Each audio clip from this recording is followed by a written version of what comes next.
Em 2018, enquanto o Itaú comemorava números recordes e ostentava a posição de maior banco privado da América Latina, uma decisão tomada em salas fechadas começava a gerar um efeito silencioso que poucos conseguiram perceber. 5 bilhões de reais. Esse foi o preço que o gigante bancário pagou por uma aposta estratégica que parecia brilhante no papel, mas que ignorou completamente o que estava acontecendo nas ruas, nos smartphones e nas carteiras de milhões de brasileiros. Para entender como uma instituição centenária, com os melhores analistas do mercado e décadas de experiência, conseguiu queimar essa quantia monumental, sem que a maioria das pessoas percebesse, você precisa voltar comigo ao momento exato em que tudo começou a desmoronar. O Itaú sempre foi sinônimo de solidez. Fundado em 1944, o banco construiu sua reputação sobre 3 pilares inabaláveis: relacionamento de longo prazo com clientes, presença física capilarizada por todo o país e uma cultura interna que valorizava a tradição bancária acima de tudo. Durante décadas, essa fórmula funcionou perfeitamente. Enquanto outros bancos quebravam ou eram absorvidos em crises, o Itaú crescia, comprava concorrentes e se expandia. A fusão com o Unibanco, em 2008, consolidou ainda mais esse império, criando uma máquina financeira que movimentava trilhões de reais anualmente. Dentro da instituição, existia uma certeza quase religiosa: o modelo tradicional de banco de varejo, com agências em cada esquina e gerentes que conheciam seus clientes pelo nome, era imbatível. Mas em algum momento entre 2015 e 2017, enquanto os executivos do Itaú revisavam planilhas e comemoravam lucros crescentes, algo fundamental estava mudando no mercado brasileiro. Milhões de pessoas, principalmente jovens e trabalhadores autônomos, começavam a enxergar os bancos tradicionais não mais como parceiros necessários, mas como obstáculos caros e burocráticos. As tarifas bancárias, que sempre foram aceitas como parte inevitável da vida financeira, de repente pareciam absurdas quando comparadas a alternativas que surgiam com promessas de conta gratuita e transferências instantâneas. O Nubank já tinha ultrapassado a marca de 1 milhão de clientes. O Banco Inter prometia revolucionar o mercado. PicPay e outras fintechs multiplicavam suas bases de usuários mês a mês.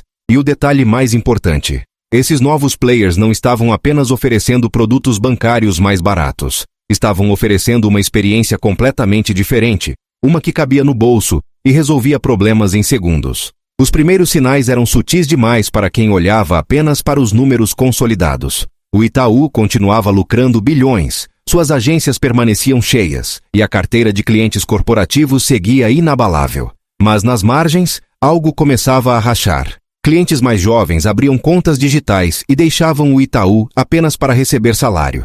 Transferências via TED diminuíam, enquanto o Pix nem existia ainda. O custo de aquisição de novos clientes subia mês a mês, porque as pessoas simplesmente não viam mais valor em enfrentar filas, pagar tarifas e lidar com burocracias quando existiam alternativas que prometiam facilidade total. Internamente, alguns executivos já alertavam.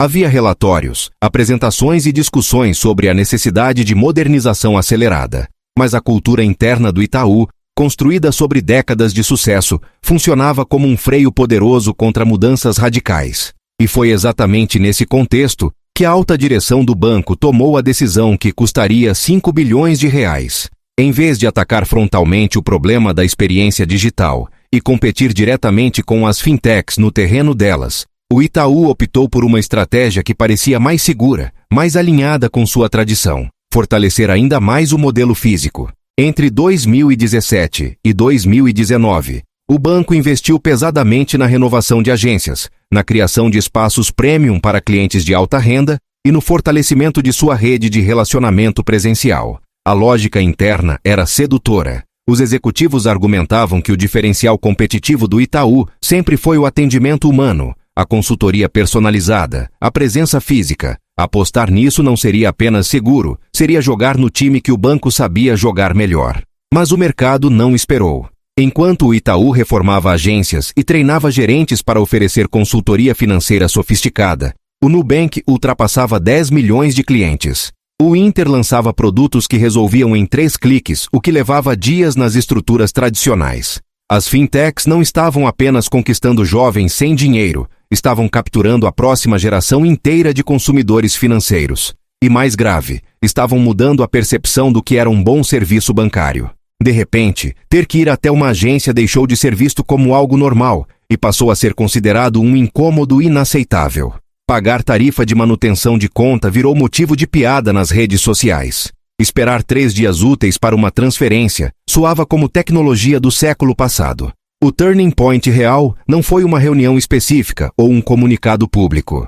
Foi o momento em que os próprios clientes de alta renda do Itaú, aqueles que teoricamente valorizavam o atendimento premium e as agências sofisticadas, começaram a abrir contas digitais em fintechs para resolver transações do dia a dia. Eles mantinham o Itaú para investimentos e grandes operações, mas a movimentação cotidiana migrava silenciosamente para aplicativos mais práticos. E isso era mortal para o modelo de receita do banco, que dependia justamente dessa movimentação constante para gerar tarifas, cross-selling de produtos e manter o relacionamento ativo. O Itaú estava perdendo não apenas clientes, mas estava perdendo a batalha mais importante: a batalha pela relevância cotidiana na vida financeira das pessoas. Os números começaram a aparecer de forma fragmentada. Primeiro foi a queda na abertura de novas contas entre o público jovem. Depois, a redução gradual na movimentação média por cliente. Em seguida, o aumento brutal no custo de retenção, porque era necessário oferecer benefícios cada vez maiores para impedir migrações. E, finalmente, a percepção devastadora de que o investimento bilionário em infraestrutura física estava gerando retorno decrescente, enquanto os concorrentes digitais operavam com custos infinitamente menores e cresciam exponencialmente. Analistas de mercado começaram a questionar publicamente a estratégia do Itaú. Investidores pressionavam por explicações. E, internamente, a realidade se tornava inegável. O banco havia apostado bilhões de reais em fortalecer um modelo que o mercado estava abandonando. O impacto financeiro direto veio de várias frentes simultâneas. Houve o custo dos investimentos em infraestrutura física, que não geraram o retorno projetado. Houve a perda de receita com a migração silenciosa de movimentações para outros bancos. Houve o aumento explosivo em custos de marketing e aquisição de clientes para tentar compensar a desvantagem competitiva. E houve algo ainda mais doloroso: o custo de oportunidade. Enquanto o Itaú queimava recursos tentando revitalizar seu modelo tradicional, concorrentes menores e mais ágeis conquistavam milhões de clientes que se tornariam extremamente caros para reconquistar depois. Estimativas de analistas de mercado calcularam que entre investimentos diretos, perda de receita e custos de oportunidade, a decisão estratégica de priorizar o modelo físico em detrimento de uma transformação digital agressiva custou ao Itaú algo próximo de 5 bilhões de reais em valor de mercado e potencial de crescimento perdido. A ironia era brutal. O Itaú não estava sendo destruído por incompetência ou corrupção. Estava sendo prejudicado exatamente por aquilo que o tornou grande: a crença inabalável em seu modelo de negócios tradicional. Os mesmos executivos que construíram décadas de sucesso eram incapazes de enxergar que as regras do jogo haviam mudado fundamentalmente. Eles viam as fintechs como concorrentes de nicho, não como o futuro do setor. Interpretavam a preferência por serviços digitais como uma fase passageira, não como uma mudança permanente de comportamento. E quando finalmente perceberam a gravidade da situação, já haviam queimado tempo precioso e bilhões de reais em uma estratégia que fortalecia exatamente aquilo que o mercado estava rejeitando. O despertar forçado veio por volta de 2019. O Itaú finalmente admitiu publicamente que precisava acelerar sua transformação digital. Lançou produtos como o iti, seu banco digital, mas com anos de atraso em relação aos concorrentes que já dominavam o mercado. Começou a reduzir drasticamente o número de agências físicas, exatamente aquelas nas quais havia investido fortunas para modernizar poucos anos antes. Passou a competir agressivamente em tarifas, eliminando cobranças que antes considerava essenciais para a sustentabilidade do negócio. Em outras palavras, o banco foi forçado a fazer em modo de pânico e correndo atrás do prejuízo exatamente aquilo que poderia ter feito de forma planejada e antecipada, se não estivesse tão apegado ao seu modelo tradicional. Mas o dano estava feito. O Nubank já tinha mais de 20 milhões de clientes e valia bilhões de dólares. O Inter havia se tornado referência em banco digital completo. PicPay dominava pagamentos entre pessoas, e uma geração inteira de brasileiros havia aprendido que era possível ter serviços financeiros excelentes, sem nunca pisar em uma agência bancária. O Itaú ainda era gigante, ainda lucrativo, ainda relevante, mas havia perdido algo que talvez nunca mais reconquiste completamente: a posição de inevitável na vida financeira dos brasileiros. Agora era apenas mais uma opção entre várias, e para muitos nem sequer a primeira escolha. O que aconteceu com o Itaú não foi um caso isolado de má gestão. Foi um exemplo perfeito de como empresas extremamente competentes podem falhar não por incompetência, mas por incapacidade de questionar seus próprios sucessos. O banco tinha todos os recursos necessários para liderar a revolução digital do setor financeiro brasileiro. Tinha capital, talento, base de clientes, marca e conhecimento de mercado. O que faltou foi a humildade de reconhecer que o mundo havia mudado e que o modelo que funcionou por décadas poderia se tornar obsoleto em poucos anos. A primeira causa fundamental desse desastre silencioso foi a arrogância estratégica disfarçada de prudência. Os executivos do Itaú acreditavam genuinamente que estavam sendo responsáveis ao não apostar tudo em transformação digital radical. Viam isso como gestão de risco, como sabedoria corporativa.